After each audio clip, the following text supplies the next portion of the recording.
കുറച്ച് ദിവസം മുമ്പ് നമ്മൾ അഡീനിയ റിപ്പോർട്ട് ചെയ്തിട്ടുണ്ടായിരുന്നു. നിങ്ങളത് കണ്ടെന്ന് ഞാൻ വിശ്വസിക്കുന്നു. അപ്പോൾ അവരുടെ ഇന്നത്തെ അവസ്ഥയാണ് ഈ കാണുന്നത്. ചില ഇലകളൊക്കെ മഞ്ഞ കളറായിട്ടുണ്ട്. അത് കാണുമ്പോൾ നമ്മൾ ടെൻഷനാവൊന്നും വേണ്ട.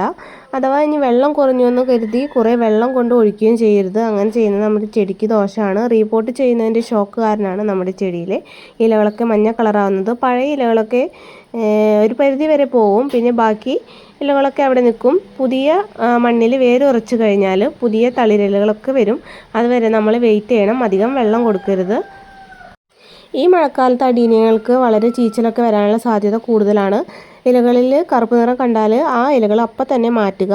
ഇലകളൊക്കെ ഒരുമിച്ച് കൂട്ടത്തോടെ പഴുത്തു പോവുകയാണെന്നുണ്ടെങ്കിൽ എന്തെങ്കിലും ചീച്ചലൊക്കെ അടിയിൽ വന്നിട്ടുണ്ടാവും. അപ്പോൾ ആ ചെടിയൊന്ന് പിഴുതു മാറ്റി നോക്കുക, അല്ലെങ്കിൽ നമ്മുടെ അടീനിയൊക്കെ നഷ്ടമാവും. ഓൺലൈനായിട്ട് വാങ്ങിക്കുന്ന അടീനിയങ്ങളിലും ഇതേപോലെ ഇലപൊഴിച്ചിൽ കാണാറുണ്ട്.